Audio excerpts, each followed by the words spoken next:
鉄道整備員に扮するメンバーのもとに作業の様子を見に来る我が家長学が見習い志村。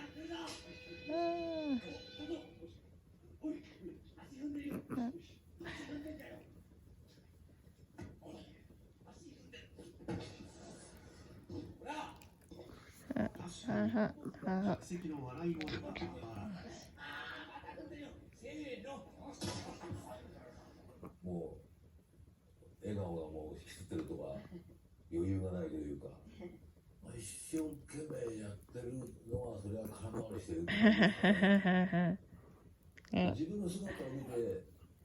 なーにこれがねなんて